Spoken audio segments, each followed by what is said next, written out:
ወጣቶቹ ወይም ይሄ ጥያቄ ያላቸው ወይም አንተ ከሆንክ ይሄ ጥያቄ ያለ ጥያቄው በራሱ በተለይ አንደኛ ዲሞክራሲያዊ የሆነ አገር ለመፍጠር በሚደረግ ሂደት ውስጥ ሁለተኛ እንዳልኩት እነዚህ ወጣቶች ጥያቄ እንደነበራቸው ለረጅም አመት የዘለቀ እንደሆነ ከመነሻው 93 ዓመተ ምህረትንም ብናየው ከዛ በኋላ የነበረው ጥያቄ በተቃውሞ ውስጥ ያነሷቸው የነበሩ ጥያቄዎች እነዚህ ናቸው ያርሶ አደሮች መሬት በግፍ ተወስደዋል የሚሉ ጥያቄዎች ናቸው እነዚህን ጥያቄዎች ማንሳቱ ትክክል አይደለም ወይም ይሄም ጥያቄ ማንሳቱ ትችት አስነስቷል አይደለም ያልኩት ያንተም ማቀራረብ ትችት አስነስቷል አይደለም ያልኩት የህጋዊነት ጥያቄ አለበት ምክንያቱም የተቋቋመው ሚዲያ የሚቋቋመው በአንድ ሀገር ውስጥ የሌሎች ሰዎች ሐሳብ እኩል እንዲስተናገድ ኃላፊነት ወስደ ራስን መሸጥ ነው ቢቻል እንደውም የሚዲያ ላይ የሚሰራ ሰው ወይም ጋዜጠኛ ሰው አገር ሊኖረው አይገባም ብሄር ሊኖረው አይገባም ዘር ሊኖረው አይገባም ነው ዋናው መሰረቱ በሱ መልኩ የሚገነባ ስብዕና ሊኖረው ይገባል ነው ቢቻል እንደሱ የሚያደርግ ህግና አሰራር የስነ ምግባር ህጉም የተጻፈውም ህግ ይጠይቃል ስለዚህ መምረጥ አለብህ አንተ ደግሞ ማትመርጠው ከሆነ የተጻፈውን ህግ የሚያስተዳድረው መንግስት ደግሞ ሊያስመርጥ ይገባል እያልኩ ነው ያለሁትና አስቱን አትመርጠህ አትወጣም በዚሁ ነው ወይ የሚቀጥለው የህዝባችን መብት እስከተረገጠ ድረስ የህዝባችን ጥቅም እስከተጣሰ ድረስ መንግስት የራሱን ህግ ጥሶ እስከቀጠለ ድረስ መታገሌን እቀጥላለሁ በማንኛውም መልኩ ቀድም እንዳልኩሽ ማንኛውም የህግ ድንጋጌዎች በጥንቃቄ እንከታተላቸዋለን መስመሮችን ጥሰን አንሄድም ችግር ካለ ደግሞ ከኢቢኤ ጋር ቁጭ ብለን እንወያያለን ከማንኛውም የመንግስት ኃላፊ ጋር ከመንግስት አካል ጋር ቁጭ ብለን እንወያየው ይሆናል ያም ሆነ ይህ ግን ህግን ከለላ አድርገው የዚህን መብት የህዝብ መሬት እንቀራመታለን ትላንት የተቀራመትነውንም ዛሬም እናስቀጥላለን ብለው የሚሄዱ ከሆነ ደግሞ በሰላማዊ ትግል በተካንበት ዲሲፕሊን ባለበት አንድነት ባለበት ውጤት ተኮር በሆነ ስትራቴጂ እየተመራን ትግሉን እንቀጥላለን ሰላማዊ ትግል ያልከው ቀድመም እንደተጠቀስኩት የኦሮሞ ወጣቶች ከባንዲራ ነጭ ባንዲራ ከማሰር ጀምሮ እጃቸውን ወደ ላይ በማጣመር ሰላማዊነታቸውን የሚገልጹበት ትግል ነው ሲያደርጉ የነበረው በተለይ ወደ መጨረሻው አካባቢ አስቸኳይ ጊዜ አዋጅ ሊታወጅ ሲል ከነበሩት ነገሮች በስተቀረ በጣም ሰላማዊ ነበሩ አሁን ከዚህ ከመሬቱ ጋር በተያያዘ ሲወጡ በእጆቻቸው ይዟቸው የወጧቸው ነገሮች የሚያስፈራሩ የዱላ አይነት ነገሮች ታይተዋልና ለምሳሌ ይሄን ትግል እናደርጋለን በዚህ መንገድ እንቀጥላለን በቃ ይሄንን ብለሃል ችግር ቢፈጠር አደጋ ቢፈጠር ግጭት ቢፈጠር ማን ነው ኃላፊነቱን የሚወስደው መጀመሪያው ቀበና አካባቢ ዱላ ይዘው ወጥተው ነበር እንደምታውቀው ሻው አካባቢ ልጆች ናቸው ሻው አካባቢ ሰው ደግሞ ሰርግም ሲሄድ ለቅሶም ሲሄድ ዱላ ይዘው ነው የሚወጣው ያ ግን ትክክል እንዳልሆነ ምክንያቱም በቴሌቪዥን የማያውና በሌላው አካባቢ የማያው ያንን በሌላ ስለሚተረጉመው ማቆም አለባችሁ የሚል ጻፍ ነገርናቸው ከመጀመሪያው ቀን በፊት በኋላ አርጩም የሚይዘው አልወጡም በ237 አካባቢ ከተማዎች ውስጥ ነው የወጡት በኦሮሚያ ሙሉ አንድም ነገር ይዘው አልወጡም ሁለት ቀን ትልቅ ሰልፍ ተካሂዶ አንድም ንብረት አንድም ህይወት አንድም አደጋ ሳይደርስ በሰላም የጨረሱበት ሁኔታ ነው ያለው ስለዚህ ምንም አደጋ የለውም አደጋው አልደረሰም ዱላ ብቻ ግን አይደለም ለምሳሌ ዱላው ላይ ምስማር የተወጉ ታይተዋል አንዳንድ ቦታ ላይ ገጀራ ታይቷል አደጋ አልደረሰም ቢደርስ ኖሮ ማን ኃላፊነቱን ነው የሚወስደው ለምሳሌ ሰልፍ ሲጠራ ሰልፍ የጠራው ሰው መጀመሪያ የሚጠየቀው ኃላፊነቱን መውሰድ እንዳለበት ነው እንደዚህ አይነት ነገሮች ሲመጡ ማን ነው ኃላፊነቱን የሚወስደው ነው የኔ ጥያቄ ቢደርስ ኖሮ አልደረሰም እንመጣበታለን ይሄ ኃላፊነት ያለበት ሙቭመንት ነው ሲሆን ባለፉት 5 አመታት ከዚህ በፊት የነበረው መንግስት ልጆቹ በተሰለፉ ቁጥር ሀገር ሊያፈርሱ ነው ህዝብ ሊጨርሱ ነው ምንም ችግር ሳይፈጠር ስርዓቱ በሰላም እንዲሸኝ የተደረገበት ሁኔታ ነው ያለው አሁን ባለበት ሁኔታ የቄሮ ንቅናቄ የኦሮሞ ህዝብ ትግል በደንብ የበሰለ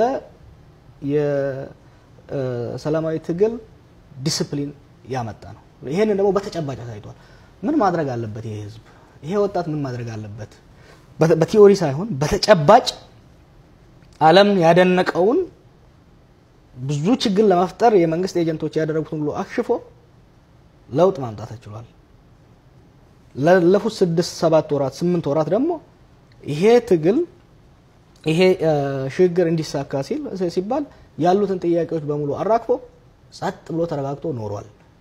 አሁን ደግሞ ችግር ሲፈጠርበትና የታገለበት ዓላማ መሸርሸር ሲጀምር ተነስቶ 2 ቀን ሰልፍ አድርጎ ጸጥ ብሎ ተመልሶ ወደ ቤቱ ተመልሷል። ስለዚህ ኃላፊነት ከዚህ የበለጠ ኃላፊነት የለም። እንዳልከው አደጋ አልደረሰም፣ የተፈጠረ ግጭት የለም። ኃላፊነቱን ደግሞ የሚወጣ እንቅስቃሴ ስለሆነ ያን አድርጎ ተመልሷል ብለሃል። ግን ከግጭት በመለስ ያለውን ውጥረት ፈጥሯል። ወጣቶች በጣም ሰላማዊ የመሆን በጋራ የመስራት አብሮ የመኖር መስተጋብሮቻቸውን ሊያዳብሩ በሚገባቸው ሰዓት ሌላ ውጥረት ፈጥሯል። አንድ አስፈራሪ ሌላ ደግሞ ቡድን አለሁ ብሎ ደግሞ እንደገና ሌላ የተካረረ ውጥረት ፈጥሯል። ይሄ ስሜት ራሱ ችግር አይደለም ወይ? ስሜቱ በራሱ መፈጠሩ አደጋ ባይፈጠር ውጥረት ፈጥሯል። እሱስ ችግር አይደለም? ውጥረት እንዳይፈጠር ይሄ ሽግግር በተሰከነ መልኩ እንዲሄድ ሲባል ኦልሞስት ለ1 አመት ምንም እንቅስቃሴ አልተካሄደም። ኢንፋክት እኔም ሀገር ቤት ከገባው ሌሎች የፖለቲካ አመራሮችን ከገቡ በኋላ በአብዛኛው የሰራነው ህዝቡን በማረጋጋት ጥያቄውን እንዲያቆይ ከምርጫ በኋላ እንዲካሄድ እንዲያደርግ አብዛኛው የወጣት ስራ የለውም። ከ25000 ሰው በላይ ቆስሏል። አንድ ሰው ካሳ አልተሰጠውም። ከ5000 ሰው በላይ ሞቷል። ገዳዮች ለፍርድ አልቀረቡም። ማት ጥያቄዎች አሉ። እነዚህ ጥያቄዎች መነሳት ውጥረት መልሶ ይፈጥራል። ይሄ ውጥረት ደግሞ ሽግግሩን ሊያናጋ ይችላል በሚል ጥያቄዎቹ እንዳይነሱ የቆሰለው ፋሻ አስቀምጦ የቀበረው ህርሙን እንኳን ሳያወጣ ወንጀለኞቹ ገዳዮች ስልጣን ላይ ተመልሰው እየተቀመጡ ዝም ብሎ አልፏል። ይሄ ህዝብ አሁን ሲብስበት በትግሉ ያስቆመው ማስተር ፕላን ተመልሶ ሊሰራ ሲያስብ ተነስቶ አይ አቁሙት ብሎ ተመልሶ ቁጭ አለ። ይሄ ውጥረት ፈጥሯል። አዎ ውጥረቱ ወደ ኦፖርቹኒቲ መጠቀም ነው። ለውይይት በማድረግ መንግስትም ኖቲስ ወስዶ ከእንግዲህ በኋላ እንዲህ አይነት ነገር ውስጥ አለመግባት ማድረግ ካለበት ደግሞ ከህዝብ ጋር ተወያይቶ መሄድ እንዳለበት የሚጻረሩ ፍላጎቶችና ኢንተረስቶች ካሉ ደግሞ መወያየት ነው። ውጥረት በራሱ ለአደጋ ያጋልጣል። ውጥረትን ካልተጠቀምንበት ለውይይትና ለድርድር ካልተጠቀምንበት ለግጭት ይጋብዛል። ወደ ግጭት እንዳይሄድ ውጥረቱን አረገብ ነው። 2 ቀን ተካሄደ፣ ይቁም ተባለ፣ ቆመ። የቆመው ደግሞ ምንድነው? መንግስትም ይሄን ነገር አስቦበት እንዲያደርግ እንዲወያይ ባለ ጉዳዮችንም አወያይቶ አደራድሮ መፍትሄ እንዲያደርግ በሚል ቆሟል። ለምሳሌ አንዳንድ ጉዳዮች ሲኖሩ ድምጽህን ጮክ አድርገህ ማለቴ በጽሁፍ ሲሆን በድምጽ ሲሆን በምስል ሲሆን ይለያያል መረጃ አደራረሱ የመረጃ ፍጥነቱ።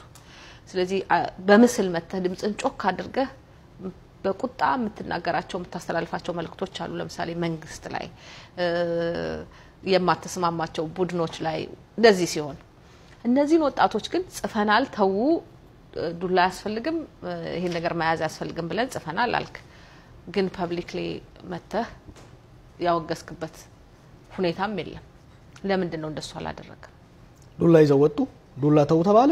ዱላ ተው ለምን ታወዝጋቸው? ፈጠር የሚችለው ነገር ካሁን በኋላ እንደዚህ አይነት ነገር እንዳይፈጠር ወጥተ መናገር ነበረበት ነው። እነዚህ እኮ አመራር ያላቸው የተደራጁ ኮኦርዲኔተር ያላቸው ለ5 አመት ባትል ቴስትድ የሆኑ በቂ ልምድ ያላቸው በቂ የአመራር ሰንሰለት ያላቸው ናቸው። ይሄ ዱላ ያስፈልግም በሌላው ማህበረሰብ ላይ መደንገጥን ይፈጥራል። ይቆም አያስፈልግም ተባለ፣ አቆሙ። ባያቆሙና በማግስቱ ቢቀጥሉ ወደ ውግዘት ይከተላልፋል። እንደሚገባኝ አማርኛውን ካልተሳሳቱት መጀመሪያ ምክር ነው የሚሰጠው። ምክር ይሰጣል። ያ ምክር ካልተቀበለ አንድ ሰው ወደ ውግዘት ይኬዳል። ውግዘቱን ካልወጣ ወደ መቅጣት ይኬዳል። ስለዚህ በምክሩ አቆሙ፣ ወደ ውግዘት የሚያደርስ ምንም ነገር የለም። አመራር ያላቸው ስትል ምን ማለት ነው? አመራር ያላቸው ያለ አመራር ነው እንደ ሰዎቹን የገለባበጡት? እሱ ሌላ ጥያቄ ነው። ሌላ ጥያቄ ያመጣል፣ ሌላ ውይይት ይከፍታል። ሌላ ሀሳቦች ያላቸውን ሰዎች ይዞ መወያየት ይጠይቃል። ግን አመራር ያለው ማለት ወይ ድርጅት ነው አይደለም ወይ በህቡ የሚንቀሳቀስ ነው። በድርጅት ተመዝግቦ የሚንቀሳቀስ ከሆነ ፊት ለፊት መታወቅ አለበት አመራሩ ማን ነው የሚል ነገር ህቡ ከሆነ ደግሞ በህቡ መንቀሳቀስ ህግ ባለበት ሀገር ውስጥ ትክክል አይደለም ስለዚህ ምን ማለት ነው ይሄ ሶሻል ሙቭመንት ነው ህዝባዊ እንቅስቃሴ ነው ህዝባዊ እንቅስቃሴ ስለሆነ ወደፊት በሂደት ውስጥ በትራንዚሽን ውስጥ ፎርማል የሚደራጅበት ሁኔታ ሊመጣ ይችላል እስካሁን ግን በሽግግር ውስጥ ስላለ በግልጽ አውቶማ በዛ በማውጣቱ በቀድሞ ስርዓት ጊዜ አስፈላጊ አልነበረም ምክንያቱም ቡዳ ይበላዋል ካወጣሹ ስለዚህ ቡዳ እንዳይበላው ሲባል በህቡ የቀጠለበት ሁኔታ ያለው አሁን ደግሞ በሂደት ውስጥ ውይይት የተካሄዱ ናቸው ፎርማላይዝ የሚሆንበት ግን በቀደመው ስርዓት ውስጥ ማለት ያው በኢህአዲግ ውስጥ ሆኖ ዲሞክራሲ ያስፈልጋታል እስካሁን ድረስ የተሰራው ነገር ስተት ስለሆነ ታርሞ ይሄዳል የሚል ስርዓት በሚል ያዘው የቀድሞ ስርዓት ስትል የተገረሰሰ ስርዓትና አዲስ የተገነባ ስርዓት ያለ እንዳያስመስል በዛም ውስጥ ሆኖ በጣም በተደጋጋሚ ስንነጋገር ካንተ ጋርም እንደማስተዋውሰው የህዝብ እንቅስቃሴ ነው በቃ ወጣቶች በየአካባቢያቸው ያሉ ወጣቶች ወጥተው የተቃወሙት የህዝብ እንቅስቃሴ ነው ስትል የነበረው ግን አመራር ያላቸው በየአካባቢያቸው ያለ ለአምስት አመት ያህል ስትል በህቡ ተደራጅተው አመራር ኖሯቸው ከሆነኮ ራሱ ህገ ወጥ አሰራር ነው ማለት ነው ባስቸኳይ ይፋ ሊደረግ የሚገባው ነገር ነው ማለት ነው ሌላ ስጋት ነው ማለት ነው አይደለም ስጋት የሚሆነው ችግር ከፈጠረ ነው አሁን አንቺ የህዝባዊ እንቅስቃሴ ሶሻል ሙቭመንት ነው ለምን አልተመዘገበም እንት ፖለቲካል ፓርቲም ያልተመዘገበበት ሀገር ውስጥ ነው ያለ ነው ሀገሪቱ ውስጥ ሶሻል ሙቭመንት አይደለም ያልኩ ያለሁት ሶሻል ሙቭመንት ነው ሶሻል ሙቭመንቱንማ የህዝባዊ እንቅስቃሴ ነው በደልን የተቃወሙ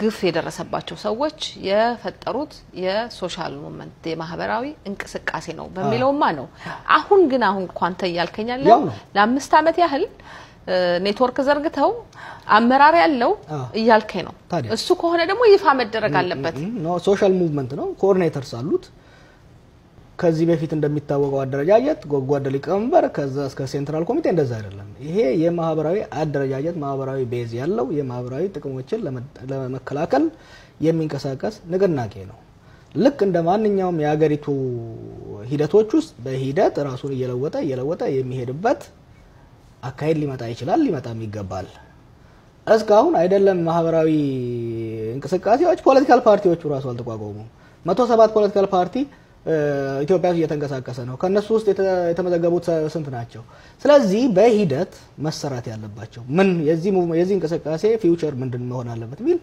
ሰፊ ውይይት እየተካሄደ ነው በሂደት አብዛኞቹ ወደ ፖለቲካል ፓርቲ አብዞርብ እየተደረጉ የሚሄዱበት ሁኔታ ነው የሚመጣው አብዛኞቹ ወደ ኤንጂኦ እየተለወጡ የሚመጡበት ሁኔታ ነው የሚመጣው ይሄንን በጥናት እየተሰራ እየሄደ ያለ ነገር ነው ማን ነው የሚመራቸው ላይክ ለምሳሌ የበላዩ አመራራቸው ማን ነው የበላይ አመራር ያስፈልግም ምክንያቱም ይሄ ሲቪክ ሶሳይቲ የሲቪክ ሙቭመንት ነው አሁን ያለው ማለት ነው አሁን ያለው ትላንት ያለው ነው አሁን ያለው ትላንት ያለው ነው የኔ ሮልም የትላንትናው ሮል ነው ስትራቴጂ አማክራቸዋለሁ አስፈላጊ ሲሆን የፐብሊክ ሪሌሽን ስራ ሰራላቸዋለሁ ደሴም ለመጀመሪያው 4 አመት ይሰራው አሁንም ቀጥሎ እየሄደ ያለ ነው ስለዚህ እንደዚህ አይነት ወጣቶች ካሉ አመራር የሚቀበሉ የሚሰሙ እንደገና ደግሞ እንቅስቃሴዎችን የሚታገሉላቸው መብቶች ይዘው የሚሄዱ ወጣቶች ካሉ የተደራጁ ወጣቶች አሉ ማለት ነው ለአንድ ነገር የቆሙ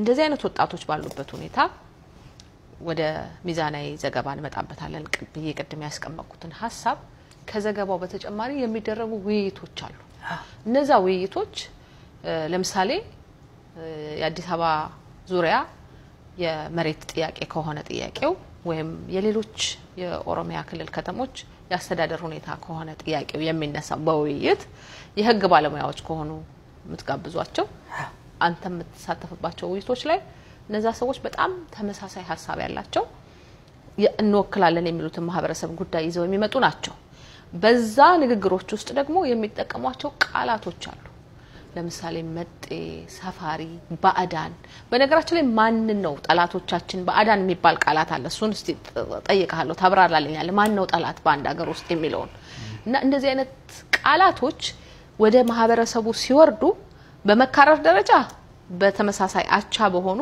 የሌላ ማህበረሰብን ጉዳይ በሚያራምዱ ሰዎች ጋር እልህ የመጋባትና ይታያል። በአንደኛው ቴሌቪዥን አንድ ሐሳብ ይመጣል፣ በአንደኛው ቴሌቪዥን በሌላኛው ቴሌቪዥን አንድ ሐሳብ ይመጣል። ከላይ ሆኖ ለሚረዳው ሰው ሚክስ ሲደረግ ሴንስ ይሰጣል ማለት ትርጉም ይሰጣል ምን እያደረጋችሁ እንደሆነ መሀል ላይ ሆኖ ለሚመለከት። መሬት ላይ ላለው ሰው ግን ለየደጋፊዎቻችሁ የሚያስተላልፈው ትርጉም ሌላ ነው፣ ጥላቻ ነው። ይሄ ለምንድን ነው የሚሆነው? ሚዛናዊነት ባትስማማበት እንኳን ሐሳቡን የሌላኛውን ወገን በአንድ መድረክ ላይ ማምጣት ይጠይቃልና እነዚህ ነገሮች ግጭትን ከመቀስቀሻ መሳሪያዎች አንደኛው ናቸውና ለምንድን ነው እንደዚህ አይነት ቃላት የምትጠቀሙት? ቃላት እንደወይመን አንጠቀምም።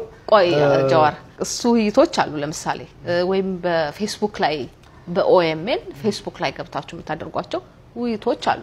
እነሱ ውይይቶች ላይ በጣም ብዙ ቃላቶች ነው የሚሰሙት። ይሄን እነዚህን ቃላቶች መጠቀም ከመጀመሪያ ተጠቀማቸው እኔ ይኸውልሽ እያጸዳ ነው እንሂድ። አንተም ባትጠቀመው የምትመራው ሚዲያ ነው። ይኸውልሽ እነዚህ ቃላቶች በየጊዜው እያስወገድናቸው የመጣነው ናቸው። ብዙዎቹ ልጆች ከእንግሊዘኛው ስለሚመጡ የሚጠቀሟቸው ቃላቶች ወደ አማርኛ ስለወጡ ችግር ይፈጥራሉ። በነገራችን ላይ ራባዶሪ አሁን ነው የተጀመረው እንጂ ኦልሞስት ለ6 ወር የለም። ምክንያቱም አጀንዳ ማስያዝ አልፈለግንም። ሽግግሩ እንዲቀጥል ስለፈለግን ዝም ብለን አሁን መልሰን የጀመርነው የፕሮግራም ላይ የሚቀርቡ በየጊዜው ኦልሞስት ከሚዲያው የሚሰሩ ልጆች በየቀኑ ይወያያሉ፣ ፕሮግራም ሪቪው ያደርጋሉ። ቃላቶች እንዲቀሩ እየወሰን መጣቸው ነገሮች አሉ። ምክንያቱም ለምሳሌ ከአፋን ኦሮሞ የሚለወጡ ችግሮች አሉ። ለምሳሌ ባዕድ የሚለው ኦሮማ ከሚለው ነው የሚመጣው፣ ሌላ እንደማለት ነው፣ ሌላው ሰው እንደማለት ነው። ወደ አማርኛ ሲመጣ ግን ዳይሬክት ትራንስሌሽን ስለሚወስዱ ባዕድ ወደሚለው ይመጣል። እንዴት እናርገው? አንዱ የኛ ችግር ለምሳሌ የኛ አንዱ ችግር ብዙዎቹ ልጆች በኦሮምኛ አስበው በአማርኛ ስለሚናገሩ እየተረጎሙ ነው የሚናገሩት። ይሄ መቆም እንዳለበት ሰፋሪ የትርጉም ችግር ነው ልትለኝ ነው? ትክክል። የሴትለር ከሚለው ነው የሚመጣው፣ ሰፋሪው ሴትለር ከሚለው ነው የሚመጣው። ምክንያቱም ከሰፋ ያለ የራሱ ቲዮሪቲካል ባክግራውንድ ያለው ነው። ያም ቢሆን ራሱ በተለይ ፍራጃይል በሆነው ሁኔታ ውስጥ አካዳሚክ ውስጥ ነፃ ሆነሽ ብዙ ነገር መጻፍ መናገር ትችላለሽ። የአካዳሚክ ስራን ወደ ህዝብ ስናመጣው ጥንቃቄ ይጠይቃል። በቅርቡ አክቹአሊ አንዱ እዚህ ላይ ነው ሌክቸር ሰጥ የነበረው። የአካዳሚክ ውስጥ አክረሽ መናገር ብትናገሪ አንደኛ ትንሽ ኮሚኒቲ ነው አንደርስታንድ ያደርግሻል። በዛ በአካዳሚክ ውስጥ ያለው ማህበረሰብ አካዳሚክ ላይ ያሉ ሰዎችን ብዙ ጊዜ ወደ ሚዲያ ስናመጣ ልክ በክላስሩም ውስጥ ወይ ደግሞ በሌክቸር ሆል ውስጥ ወይ ደግሞ በኮንፈረንስ ውስጥ እንደሚናገሩ ሚዲያ ላይ ሲናገሩ የሚያዳምጠው ሁሉም ህዝብ ስለሆነ ጥንቃቄ እንዳለበት። አው ግን እኮ ይሄ የቃላት ብቻ ጉዳይ አይደለም፣ የሐሳብም ነው። መጤ ሰፋሪ የሚለው ቃል የኛና የናንተ ከዛ እናንተ መጤ ስለሆናችሁ ሂዱ፣ እናንተ ሰፋሪ ስለሆናችሁ ሂዱ የሚል ትርጉም ያመጣል። ያ ደግሞ ግጭትን ይፈጥራል፣ መፈናቀልን ይፈጥራል። ውጤት አለው፣ መጥፎ ውጤት አለው። የትርጉም ብቻ አይደለም። ያንንም ማለቴ ነው ከሐሳቡን ራሱ ይጀምራል። የትርጉም ጉዳይ አይደለም። ለምሳሌ ባዕድ የሚለው እንመጣበታለን ብያለሁ። ግን ይሄ እነዚህ አይነት ቃላቶች ሐሳቡንም ይጨምራል። በነገራችን ላይ ከህጉም በላይ እኮ የማህበረሰብ ህግ፣ የሞራል ህግ፣ የሃይማኖት ደግሞ ስብዕና እነዚህ ነገሮች እኮ ሊገዙት ይገባል አንድን ሰውና በሰላም ሲኖሩ የነበሩ ሰዎች በሰላም ተግባቦት ፈጥረው ሲኖሩ የነበሩ ማህበረሰቦች ሞር እንደገና በጣም በሰላም እንዲኖሩ ከመስራት ይልቅ እንዲበተኑ፣ እንዲጣሉ፣ እንዲገፉ መስራት እኮ ተገቢም አይደለም። እነዚህ ቃላቶች ሐሳባቸውም ጭምር ይሄንን ያመጣሉ እና ይሄ አሁን አንተ የምትሰጠው እንትንታኔ ጋር በፍጹም አይሄድም። ተስማምተናል እኮ እነዚህ ቃላቶች በፖለቲካ ውስጥ ሲጠቀሙባቸው ብዙ ሰዎች ሲጠቀሙባቸው በእኛ በሳይድ ብቻ ለምሳሌ ሰገጥ የሚል ነገር ፌስቡክ ላይ እንደቀልድ ሲጠቀሙበት ነበር፣ ስንስቅ ነበር። አሁን ግን ሲሪየስ ፖለቲካል ራሚፊኬሽን ይዞ መጥቷል። ገጠሬ እንደማለት ነው። ሲሪየስ የሆነ ራሚፊኬሽን ይዞ እየመጣ ነው አዲስ አበባ ውስጥ። እነዛን እየተወያየን ማስቀረት መቻል አለብን። ከዚህ በፊት የነበረው ለምሳሌ ህወሓቶች ላይ ስንናገረው የነበረው የተለያዩ አመራሮች ሲናገሩ የነበሩ ነገሮች መጨረሻ ላይ አላስፈላጊ ትርጉም ይዘው በህዝቦች ህይወትና ህልውና ላይ ችግር እየፈጠሩ ነው ያሉት። በኦኤምኤን ሳይድ ወይ ደግሞ በኦሮሞ ሳይድ ብቻ ሳይሆን በማንኛውም ሳይድ ቢሆን የሚዲያ ካውንስል ይቋቋም። ያ ብቻ አይደለም፣ የፖለቲካ አመራሩ ቁጭ ብሎ ይወያይ ስለነበረው እኔና አንቺ አሁን የምንወያየው ነገሮች ፒር ሪቪው አንዱ መተቸት የኦሮሞን ህዝብ መብት ለማስከበር የግድ ሌላውን ማንቋሰስና ማሳነስ የለብንም አንዳንዴ ከኦሮሞ ሳይድ ሲነሳ ኖርማል የሚመስል ነገር በሌላው ማህበረሰብ ክፋት ሊፈጥር ይችላል አንዳንዴ በአማራው ሳይድ የሚነሳ ጉዳይ ለአማራው ማህበረሰብ አክቲቪስት ኖርማል ሊመስል ይችላል ኦሮሞው ጋር ሶማሌው ጋር ችግር ሊፈጥር ይችላል ስለዚህ የሚያዋጣው ምንድነው በመወያየት አቋምን ይዘቀጥል አድቮኬሲን ቀጥል ግን እነዚህ አይነት ቃላቶች እኛ ጋር ክፋት ይፈጥራሉ ብሎ መወያየቱ ተገቢ ነው ፐርፌክት ነን ችግር የለብንም ኖ ዌይ ኢምፐርፌክቶች ነን የምንሰራቸው ስራዎች በፓሽን ምን ልንሰራቸው እንችላለን በተለያየ ምክንያት ሰተቶች ልንፈጥር እንችላለን ግን አንድ ነገር ላረጋግጥልሽ ከሰተታ እንማራለን እያስቀረን እንሄዳለን ምክንያቱም አላማችን የህዝባችንን ጥቅምና መብት ማስከበር ነው እንጂ የሌላውን ህዝብና መብትና ጥቅም መጉዳት አንፈልግም ኢንፋክት የኦሮሞ ህዝብ መብትና ጥቅም ብቻውን እንደ ደሴት የሚጠበቅ አይደለም አማራው ሰላም ከሌለ ጉራጌው ሰላም ከሌለ የኛ መብትም አይጠበቅም ስለዚህ እኛም የምንሰራው ስራ ጎረቤቶቻችን ላይ ወንድሞቻችን ላይ ችግር የሚፈጥር ከሆነ ለኛም ችግር ነው እና ያን ግን በእንዲህ አይነቱ ውይይት እያዳበሩ ማሄድ ይጠይቃል በሐሳብ ደረጃ ማለት በመቀበል ደረጃ ጥሩ ነገር ነው ያነሳው ይሄ ተግባራዊ የሚደረግ ከሆነ በአዳን ላይ ግን ኢትዮጵያ ውስጥ በጣም ብዙ ጥያቄዎች አሉ ያልተመለሱ የማያግባቡ ማህበረሰቡን መፈታት ያለባቸው ጥያቄዎች አሉ እዚህ የኢትዮጵያ የፖለቲካ ሂደት ውስጥ እንደ አንድ የፖለቲካ ጉዳዮችን እንደሚዘግብ ሰው እኔም በጠይቀኝ በጣም ብዙ ጥያቄዎች ይታዩኛል በየጊዜው ሲነሱ የነበሩ ያልተመለሱ መመለስ አለባቸው ሰዎችን የማያግባቡ ጉዳዮች ተመልሰው የህግ የበላይነት መከበር አለበት ሰዎች በሰላም እንዲኖሩ በአዳን ጠላቶቻችን ግን ምን ማለት ነው እነዚህ ሰዎች ማያግባባቸው ሐሳብ አለ ማለት በአንድ ሀገር ውስጥ እየኖሩ በኢትዮጵያ ውስጥ የሚኖሩ ህዝቦች አልተግባቡም ማለት አንደኛው ለአንደኛው በአዳም ማለት ምን ማለት ነው በአዳም ማለት በአድ ማለት እንግዲህ ከቅድም እንዳልኩሽ ከአፋን ኦሮሞ እየተተረጎመ የሚመጣ ነው በአድ ማለት ሌላው ማለት ነው የግድ አማራ ወይ ሶማሌ ማለት አይደለም ኦሮሞስ ለምሳሌ አንድ ጎሳ ካለ ሌላኛው ጎሳ በአድ ነው የሚሆነው ከዛ ጎሳ ውጪ የሆነው ኦርማ ማለት ነው ኦርማ ማለት እዚህ ግሩፕ ውስጥ የሌለ ቃሉ ፖለቲሳይዝ ሆኖ አሁን ወደ በአድ የሚለው ሲተረጎም እንዴት ችግር ሊኖረው እንደሚችል አሁን እረዳዋለሁ ሆኖም ግን በአዳን ሲል አንድ የኦሮሞ አክቲቪስት ወይ አመራር ሌላው ማለት ነው ጠላቶች የሚለው በመንግስት ላይ ነው ሁሉ የሚነጣጠረው በመንግስትና በተደራጁ ቡድኖች ላይ ነው የሚነሳው ኦፍ ኮርስ ለምሳሌ የወያኔን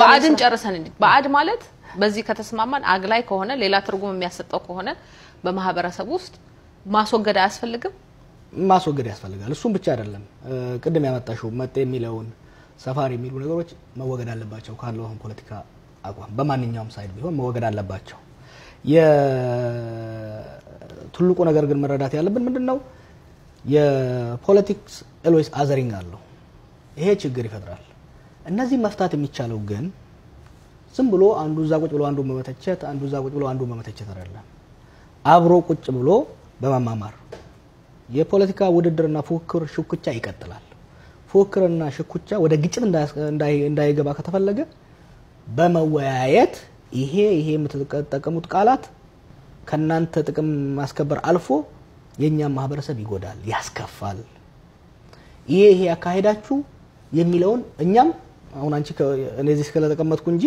ሌላ ሰው ብታስቀምጪና አንድ የአማራ አክቲቪስት የትግራይ አክቲቪስት ብታስቀምጪ ችግር አለው ግን አሁን ያነሳው ሰዓታችን ገና በጣም ብዙ ሰዓት ያለ ይመስሎኝ ነበር የሚነግረኝ አቀናባሪው ኢንጂነሩ 5 ደቂቃ እንዳለኝ ብቻ ነው እነሱ ነገሮች በመንግስት ስልጣን ላይ ያለ አመራር አካል ሲሆን ይለያል ምክንያቱም በቀጥታ ጉዳዩ በመንግስትና በሚቃወመው መብቱን በሚጠይቀውና በመንግስት በኩል ነው አሁን በህዝብና በህዝብ መካከል ምክንያቱም መንግስት አለ ህዝብ አለ አክቲቪስት አለ የመብት አራማጅ የሚባለው ነገር አለ የሚሆነው በሁለቱ መካከል ነው ደጋፊዎቹ የሚረዱት በመንግስትና በህዝብ መካከል እየተደረገ ያለ ነው ብለው ሳይሆን በአንደኛው የመብት አራማጅ እና በአንደኛው የመብት አራማጅ መካከል የሚደረግ ነው በነገራችን ላይ ይሄ ጥያቄ ዛሬ የኦሮሞ ሚዲያ ኔትወርክ ዳይሬክተር አንተ ስለመጣ ላንተ አነሳ ነው እንጂ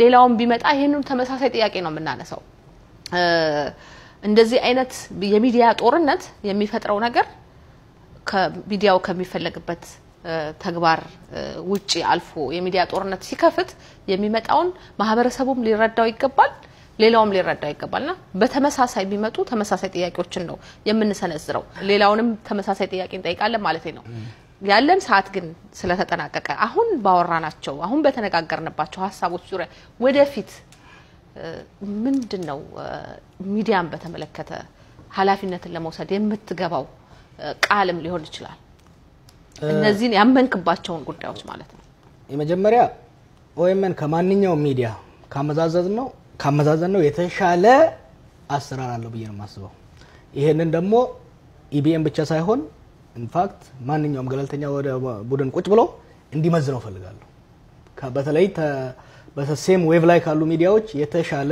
ቶን ያለው የተሻለ የዲሲፕሊን ያለው የተሻለ ስራ እየሰራ ያለ ነው ብዬ ነው የማስበው ወደፊት መሻሻል ያለባቸው ብዙ ነገሮች አሉ በቤት ውስጥ መሻሻል ያለብን ነገሮች አሉ ካለው የሀገራችን ነባራዊ ሁኔታ ጋር እያነጻጸርን በተሻለ መጠን ህዝቦችን ሊያቀራርብ ይሄን ሽግግር ሊያሳካ የሚችል ስራ መስራት አለብን ይሄን ለማድረግ ግን ኦኤምኤን ብቻውን ቪኦኤ ብቻውን አይችልም አንደኛ የሚዲያ ሃውሶች በሙሉ አብረው ቁጭ ብለው እስካሁን ሚዲያን በአጠቃላይ እየሰራ ያለው ነገር የሀገርን ሽግግር እየደገፈ ነው ወይ እየጎዳ ነው እየጎዳ ከሆነ እንዳይጎዳ በመመልኩ ማሻሻል አለብን ኦልሞስት ሬጉላር በሆነ መልኩ ተከታትሎ ካልሄደ አዲስ አበባ ቁጭ ብለሽ በኤፍኤም የሚተላለፈው ነገር በሰሚ በጣም እንትናለው ያም ሆኖ ይህ ግን ሚዲያው በጣም የቀጨጨ ስለሆነ እያደገ በሄደ ቁጥር ራሱን እንዲያሻሽል በመንግስትና በሚዲያ ማከለም በሚዲያና በህዝብ ማከለም ሰፊ ውይይትና መማማር አስፈላጊ ነው በዚህ ላይ በተቻለ መጠን እኔም ኮንትሪቢዩት አደርጋለሁ ታደርጋለህ ብለን ተስፋ እናደርጋለን ሰዓታችን ስለተጠናቀቀ እዚህ ላይ እናቋርጠው ግን መልሰን እናገኛለን ብዬ ተስፋ አደርጋለሁ በአካልም ባይሆን በሬዲዮ ለዛሬ እናመሰግናለን እዚህ ስቱዲዮ ስለመጣ የፌስቡክ ተከታታዮቻችንና የሬዲዮ አድማጮቻችን ውይይታችን እዚህ ላይ አብቅተናል ከመነሻው እንደተናገርነው የሚዲያ ኃላፊነትና ተግባር ምን መሆን አለበት በሚለው ላይ ነው የተወያየነው እንግዲህ ሌሎች ባለሙያዎችን ደግሞ ይዘን እንመለሳለን ለዛሬ እናመሰግናለን ጃዋር ሲሆን እኔም አመሰግናለሁ